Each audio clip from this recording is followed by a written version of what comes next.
안녕하세요. 뉴스반장입니다. 보수 대통합을 하면 지지율이 치솟고 총선 대승은 물론 대권도 가능할 거라 그는 믿었을지 모릅니다.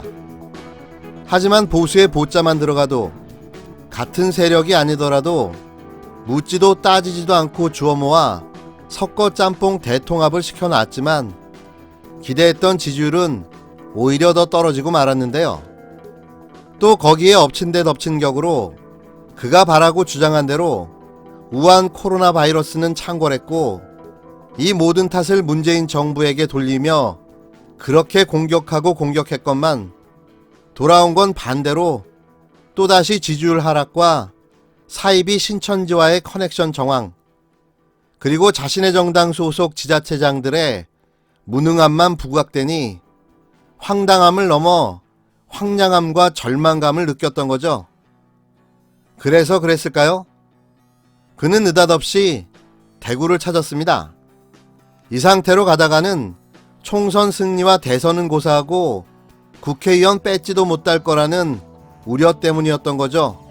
솔직하게 말하면 코로나 감염의 두려움을 느꼈고 그래서 차일피일 대구 방문을 미뤄왔지만 문재인 대통령의 대구 방문을 보고 나도 가도 괜찮겠구나 하는 생각이 들었던 겁니다. 우한 코로나 사태가 발생한 직후에 이 대구 경북 시민들의 어려움을 듣고 제가 바로 내려오고 싶었었습니다.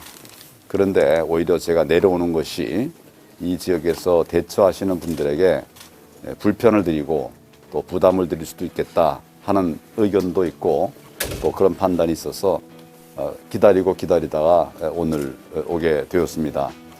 27일 황교안 미래한국당 대표가 코로나19 확산으로 어려움을 겪고 있는 대구를 찾아 정말 많은 피해자들이 발생한 점에 대해 안타깝게 생각한다며 무거운 책임감을 느낀다고 말했습니다.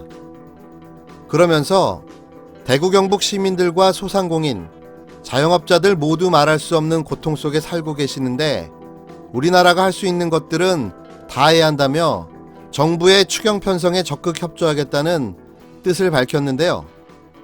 황 대표는 27일 오전 10시경 코로나19 지역 거점 병원인 계명대 동산병원과 서문시장을 둘러봤습니다.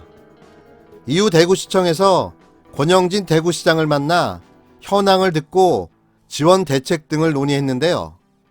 권 시장과 만남은 비공개로 30분간 진행됐습니다. 무슨 이야기를 했을까요? 사실 알고 싶지 않습니다. 개찐도찐 둘이 모여봤자 답이 없는 건 매한가지인데요. 제발 징징거리지나 말고 시키는 거라도 좀 했으면 합니다.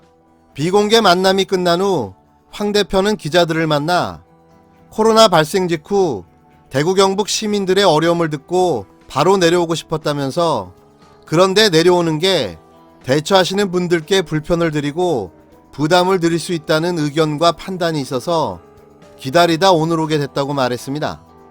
그는 많은 피해자들이 발생한 점에 대해 안타깝게 생각한다며 야당이긴 하지만 정말 무거운 책임을 느낀다. 하루하루가 가슴 아프고 그런 마음으로 지냈다고 말했습니다. 그동안 정말 제 마음도 찢어지는 듯하고 정말 많은 피해자들이 발생한 점에 대해서 안타깝게 생각하기도 하고 또 저희가 야당이긴 하지만 정말 무거운 책임감을 느꼈습니다. 하루하루가 정말 가슴 아프고 또 그런 마음으로 지내게 되었습니다. 이게 무슨 말인가요? 야당이긴 하지만 무거운 책임감을 느낀다. 여야를 떠나 본인은 대한민국 제1야당의 대표이자 정치 지도자입니다. 그렇다면 책임감을 느끼지 않아도 되는데 마지못해 책임감을 느낀다는 이야기인가요? 가끔 보면 은연중에 자신의 진심이 툭툭 튀어나올 때가 종종 있는데요. 이게 바로 그 진심인 거죠. 나는 책임을 안 느낀다. 하지만 총선에 이겨야 되고 대선도 나가야 되는데 코로나19 감염이 무서워서 못 내려오다가 문재인 대통령이 먼저 와서 아무 이상 없음을 확인하고 온 거다. 뭐 이런 얘기 아니겠습니까? 황교안 대표는 막상 와보니 대구 시민들이 힘드신 사실을 목도하게 됐다면서 거리에는 오가는 사람이 없고 상점들은 문을 닫고 있고 문을 연 곳에는 손님이 없어 경제가 다 무너져가는 상황을 봤다고 안타까워했는데요. 실제 황 대표가 이날 오전 대구 서문시장을 찾았을 때는 문을 연 가게가 한 곳도 없어 일반 시장 상인을 만날 수가 없었습니다. 이어 내일 대통령과 회담이 있는데 오늘 보고 들은 이야기를 가감없이 그대로 전하겠다며 말뿐 아니라 실효성 있는 대안을 만들고 신속하게 집행될 수 있도록 촉구하겠다고도 밝혔는데요.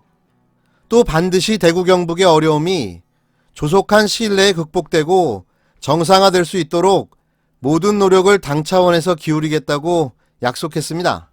황 대표는 권 시장으로부터 병상 지원과 의료인이 많이 부족하다는 말을 들었다며 당 차원에서 의료인을 확보하고 지원할 수 있는 구체적인 방안을 바로 마련해 보도록 하겠다고 밝혔는데요.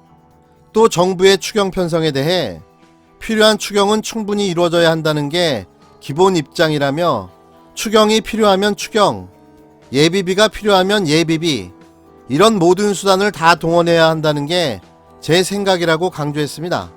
한편 정치권에서 오가는 총선 연기론에 대해서는 지금은 코로나19 극복을 위한 모든 역량에 집중해야 한다며 피해 상황에 대해 신속히 대처하는 것에 집중해야 한다며 직접적인 언급을 피했습니다.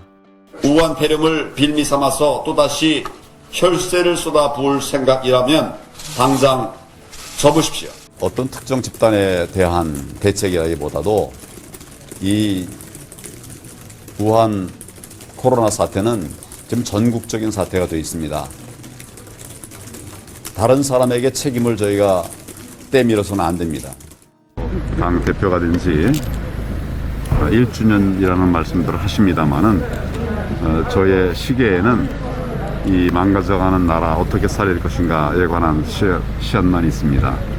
이번 총선이 결국 이 문재인 정권의 폭정과 실정에 대한 심판이 되리라고 생각합니다.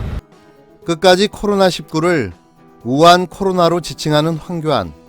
언제는 추경 열세를 반대한다고 핏대를 세우더니 이제 와서는 추경이든 예비비든 모조리 지원하겠다고 말합니다. 이런 일관성 없는 그의 모습은 그의 아무 생각 없음을 증명해 주는 건데요. 그의 목적은 오로지 하나죠. 자신의 부귀 영화를 위한 권력 쟁취. 그냥 딱 그겁니다. 하지만 그렇게 만만하지만은 않죠. 이제 와서 뒷북을 치고 있는 그를 보면 정말 권력이 좋긴 좋은가 보다라는 생각이 듭니다. 정치 쫄보 황교안이 우한 바이러스의 감염 위험에도 대구를 찾았으니 말입니다. 중국이라는 고위험 지역의 입국자가 아무도 안 들어오는 게 가장 안전하다, 이런 발표를 한 적이 있습니다. 애초부터 막아야지. 애초부터 장관께서는. 의원님, 장관이 소신을 가지고 최선을 다했습니다. 뭘 다 했어요, 뭘. 왜 그런데 다 했는데 이 결과 생깁니까? 또 신천지 교회입니까? 대구 시민입니까? 이 숙주는요, 박쥐도 아니고 바로 문재인 정권입니다. 그 밑에 있는데 여러분들입니다. 가장 큰 원인은 중국에서 들어오는 우리 한국인이었습니다. 애초부터 들어오면서는 우리 한국인이란 뜻입니다. 중국에서 들어오는 우리 한국인. 한국인은 그럼 격리 수용을 해야죠. 하루에 2,000명씩 들어오는 한국인을 어떻게 다 격리 수용을 합니까? 이 바이러스의 특성 자체가 검역에도 걸러지지 않는, 열도 없고 기치도 없는 우리 한국인들이 중국에 갔다 들어오면서 감염을 가져오는 것입니다. 막냐 마냐의 문제를 떠나서요. 그러니까 지금 어제 같은 국회 상황도 대책을 논의하러 모인 장소에서 저렇게 굳이 공방을 벌일 필요가 있나 생각이 들거든요. 저 공방을 벌일 시간에 대책을 더 강구하고 어떤 식으로 우리가 도와주면 되겠습니다라고 오히려 복지부 장관에게 물어봐야 되는 상황이 아니었나 생각이 들거든요. 그러니까 솔직히 감염병을 보는 전문가고 저도 지금 환자를 확진 환자를 보고 있는 의사 입장에서는 정치인들이 좀 없어졌으면 좋겠다는 생각이 들거든요. 저렇게 방해만 하고 사는데 뭐하러 국회의원을 하면서 굳이 우리나라 사람들 이렇게 괴롭게 하고 방역하고 있는 사람들 계속 부담스럽게 하고 보건복지부 장관 지금 계속 다니면서 여기저기 지원책 마련해야 되는데 불러대고 저렇게 화만 내고 있으면 지금 일이 어떻게 돌아갈까 생각이 들거든요.